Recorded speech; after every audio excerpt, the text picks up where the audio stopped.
කතාවක් කරන්නත් නෙමෙයි. පොඩි චිට් එකක් දාන්න කියලා කිව්වා.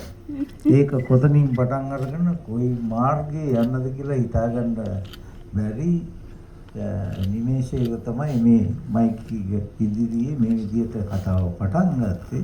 කතා කරන්න ඕනේ කතා ගොඩක් තිබුණා. මට මේ කියන්න තියෙන්නේ මේ ස්තුති මගේ පැත්තෙන් හොඳේ වසන්ති. ඔයගොල්ලෝ දිගටම කර්මාන්තේ හිටියා.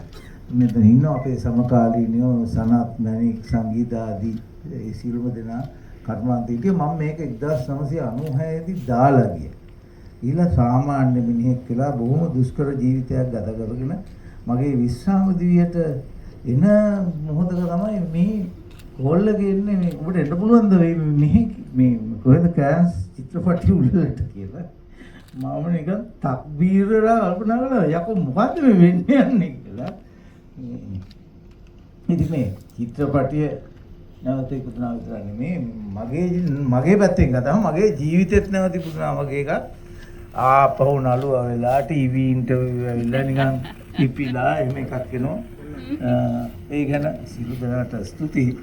ඉතින් අපේ මේ chat එක කොහෙන්ද පටන් ගන්න කියන්නකෝ. දැන් chat එක කියන්නේ දැන් අපේ වයසක් තමයි. ඔව් ඒකට කරන්න දෙයක් නැහැ. කොහොමත් ඉතින් මේ හුඟක් අය මේ මෙතන ඉන්න අය අගමැතිතුමී නම් කිව්වා අවුරුදු 8යි කියලා චිත්‍රපටි බලනකොට හුඟක් අය ඉපදිලා නැහැ මේ චිත්‍රපටි කරන කාලේ. ඉතින් මේ හරි සුන්දරයි. ඉතින් මේ මගේ පළවෙනි චිත්‍රපටියේ ඉතින් මම දැක්ක පළවෙනි නළුවා මේ. ඔව්. ඉතින් ඔයාට මොනවද හිතුනේ මම පළවෙනි දැක්කේ? ඔයාලා ඉස්සෙල්ලම දැක්කේ රංගපානකොට නෙමෙයි අර සරසවියේ මේ පින්තූරයක් ගන්න ආවේ. එදා තමයි දැක්කේ. ඒ කාලේ 70 ගණන් වල කොල්ල කෙල්ල හමුනහම එකපාරම ආහුයි හායි හුයි ගාලා කතා කරන්නේ නැහැ. මෙයාත් නිකන් යන්නම් විතරයිද මොකද මට කිව්වේ. නෑ මෙයා පළවෙනි දවසේ දැන් ඉතින් මෙයා මං ඉතින් අලුත් ළමෙක් ඉතින් මං ඉතින් ඔය ගම්පහ ඉතින් කොන්වෙන්ට් එකේ හැදිලා මේ ඉතින් ඇවිල්ලා බොහොම චිකිච්ඡාවක් තිබ්බලා ඉතින් මේ අජිත් එහෙම නෑ. අජිත් මඩෝල් දුව කරලා ඉතින් බොහොම ජනප්‍රිය නළුවෙක්. ඉතින් අපිව සත්ත පහකට ගණන් ගත්තේ. අත්තිල වయ్యා මෙහෙම බොරු කියන්නකෝ මගේ ජීවිත කාලේ මම එහෙම කරලා නැහැ. හැබැයි පොඩ්ඩක් මෙයා ඉතින් මේ නිලිය එහෙම හන්ද පොඩ්ඩක් බය වුණාද කියලා කියන්නත් බෑ. මොකද ගිහිල්ලා ඉතින් ඒ කාලේ මේ අපි එච්චර හොඳ නෑ. උනාට මේ දැන් ලෙස්ජන් ස්පීරිස් සුගිතා පීරිස්ම අපේ දෙමෝපියෝ වගේනේ. ඒකට 70 දශකයේ දෙමෝපියෝගේ ළමයි එහෙම ළමයි ෆිල්ම් එක වගේම තමයි එහෙම ලව් කරන්න එහෙම යන්නේ නැහැ. ඉතින් කෙල්ලෝ එක්ක නිකන් ගෑලුම්කම් හේතුවක් නැතුව පවත්වා ගන්නෙත් නැහැ. එහෙම ගියොත් එම ඔක පැටලිලා තමයි අපේ මැඩම්ස් දෙන්නම ෂූටින් වෙලාවේදී බලාගෙන ඉන්නවනේ ඉතින්.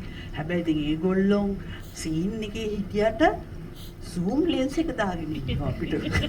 ඔව් බොරහ දාගෙන ඉන්නවා තමයි මට ඉස්කෝලේ ඇඩ් කරනකොට ඕගොල්ලෝ ඇඩ් කරනවා මම නිකන් ඉන්නකොට මේ මිස් පීරිස් පොඩි කින්ඩි ටෝක් එකක් දුන්න දවසක් කඩ ගහලා. ඒ බලාගෙන සිගරට් එකක් ගෙම ගහගෙන හාන්සි පුපි වාඩිලා ඉන්න ගමන් මට කතා කරලා කිව්වා විමල් කැටපාරච්චි නම් මහද්දවේදියා මේ කතාව අහන්න මාර ආසයි. ඌත් එක්ක ඉන්ටර්විව් එකකට ගියොත් හැමදාම ඕක මතක් කරනවා. Oh, Romeo කතාව. Hello Mr. Romeo, how many Juliets you have on the set? කියලා මම. එහෙම එකක් නෑ සර් කියලා.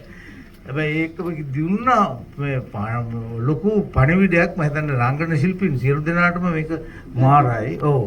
මට තේරෙන්න ගත්තේ මේ ඊයේ පෙරේද.